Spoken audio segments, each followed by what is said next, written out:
Hello and welcome to CSAP tutorial for beginners.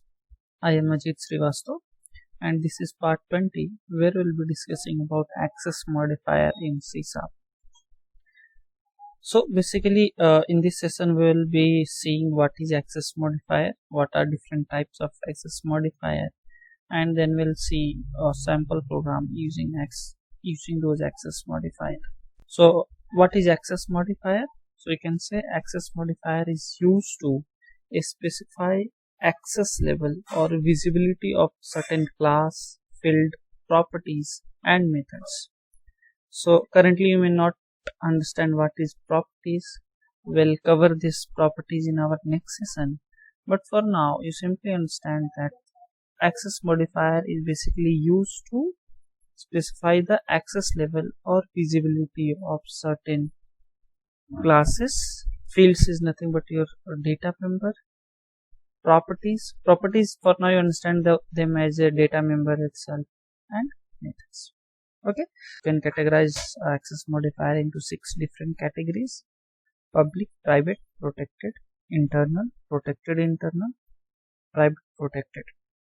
Generally we use first 3 type, okay, and at most the 4th one, but Microsoft has provided these 2 as well, where depending on the situation you can use this. Okay, so let's jump to Visual Studio and let's see how we can use these access modifier and what will be their impact. So this is a sample console application, okay, and if you remember last time we have created a student class, right? So let's start with same class.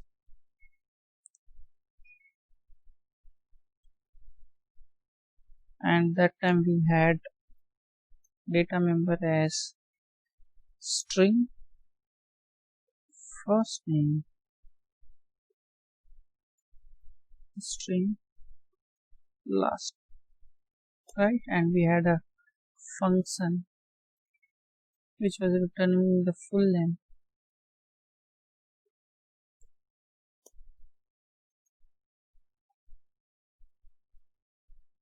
So let's return string dot format.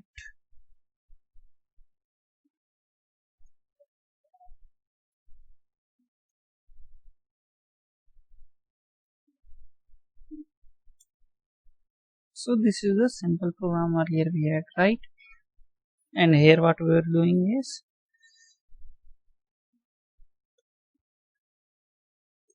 here we are simply creating the object of a student object.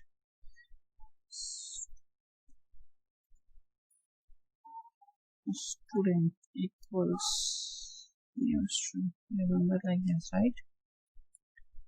And then so now if you remember correctly, when we were trying to access the first name, here we was not able to access those. The reason for that was by default member of a class is private, so if you'll not see any access modifier before any data member or member method, that means by default it's a private. Due to that reason you are not able to see first name. So what is private access modifier? So whenever you associate any private access modifier to any data member or a member method, it will be accessible only within the class. So if you'll see, this is my class, right, and I am trying to access this first name outside of the class. Due to that reason I am not able to access it. If you type also you will not be able to get it. It will give you error, right? But if you'll see get full name is part of this student class, so there we are able to access those values. So what is private access modifier?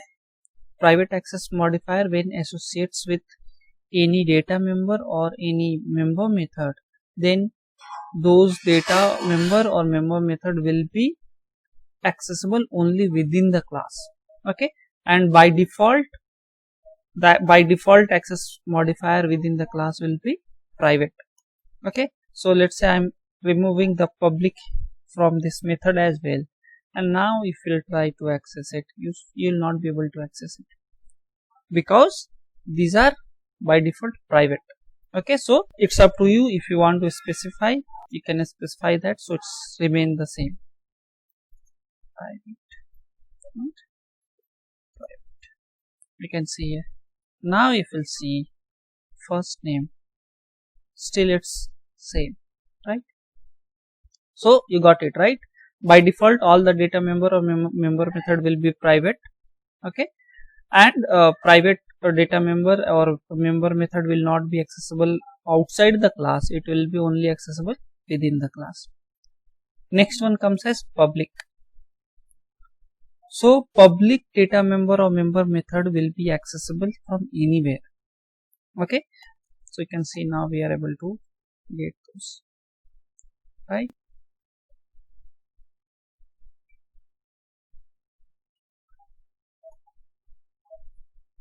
And you should be able to call the function as well, right? So what is public access modifier? Public access modifier is nothing but it allow a data member or member method to be accessible from anywhere. So anyone and from anywhere can access a public data member. Okay, so this is public. Next one is protected. So to understand protected, you have to first understand inheritance.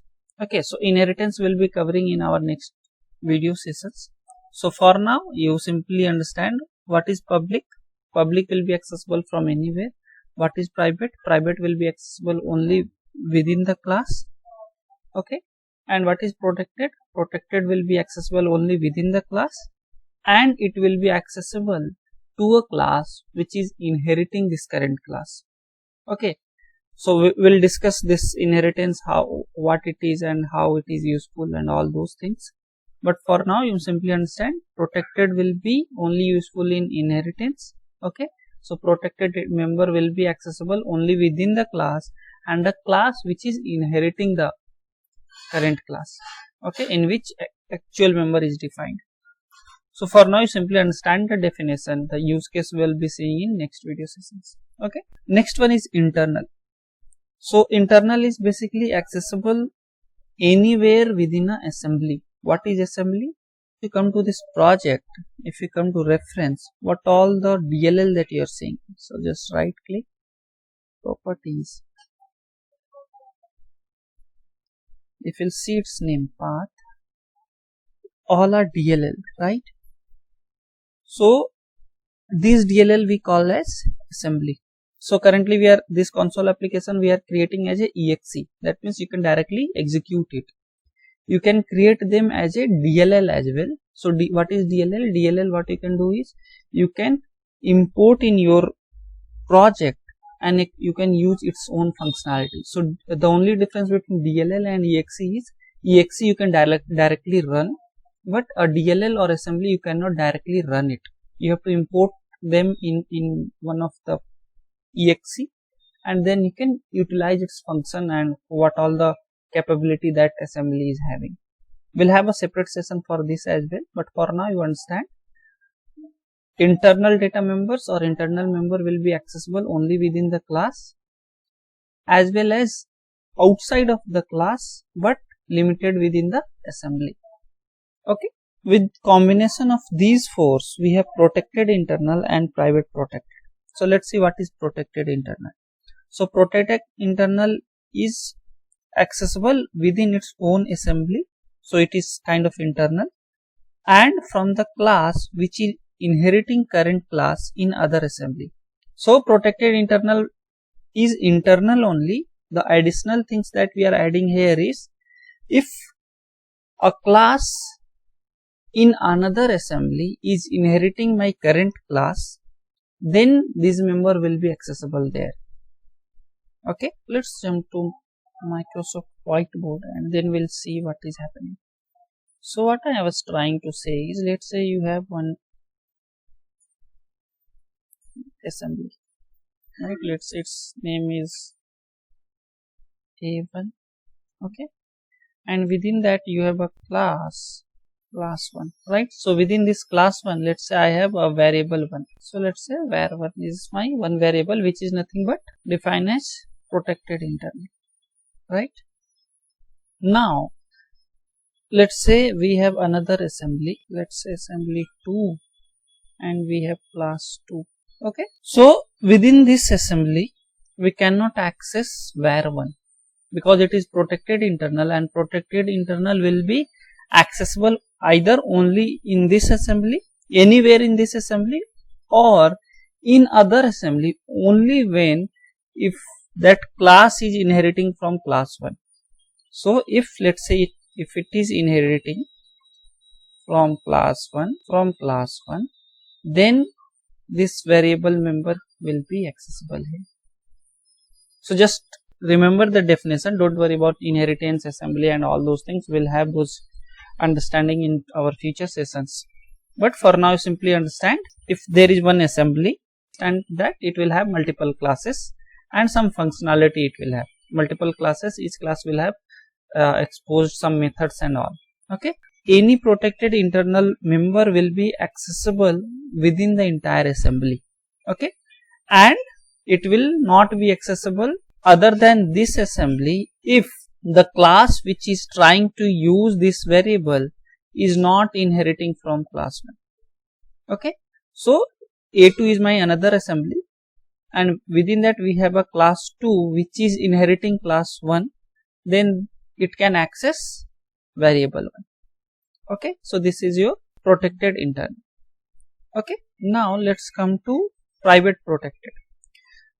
What is private protected? So accessible from the class which is inheriting the current class within the same assembly. Private will not be accessible from outside, right? But if it is a private protected, then it will be accessible from a class which is inheriting the current class. Okay, and it should be within the same assembly. So the restriction is what is protected? Protected is if it is inheriting the current class, whether it is the same assembly or other assembly, it will work there. But private protected gives you restriction like it will be available only within the same assembly and it should be inheriting the current class. Okay, so let's say we have assembly 1, okay, and we have assembly 2. Again say we have, let's say, class 1. So if class 1, let's say, have a variable v1 which is private protected, so this private protected will not be accessible by any means in assembly 2. Okay, so this scenario is rolled out. In assembly 2 it will not be available at all. Then where it will be available? So within this assembly 1 itself, if let's say you have a class 2 which is inheriting from class 1, then this v1 will be accessible here. You can access this v1. Okay, clear? So private protected will not be accessible from other assembly at all.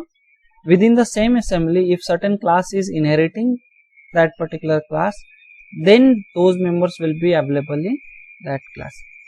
We'll try to cover all these things in our next session where we'll be discussing about inheritance. Okay, we'll try to see example there as well. Okay, so what is access modifier? Access modifier is used to specify access level or visibility of a class, field, properties and method. So as we have seen, right, this is a field which we call as data member, this is method. You can have access modifier for class as well. The access modifier will be applicable on class, fields means data member, property you can understand as a data member for now, and your member methods. Okay, and what is public? Public will be accessible for all, from all the classes. Private will be accessible only within the same class.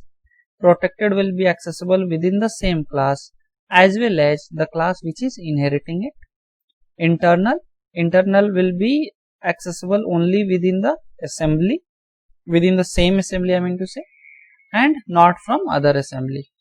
Protected internal, it will be accessible within its own assembly, okay, and from the class which is inheriting the current class in other assembly. Okay, private protected, So private protected will be accessible from the class which is inheriting the current class within the same assembly. Okay, so these are the access modifiers. We'll see more details once we'll come to inheritance session, and there we can have a certain example for protected internal, and private protected. Okay, so if you have any doubt, please comment. I'll try to answer your question, and please do like, subscribe and share these videos. Click on bell icon as well, so that you will come to know whenever I publish any videos. With that, thanks for watching. Have a good day.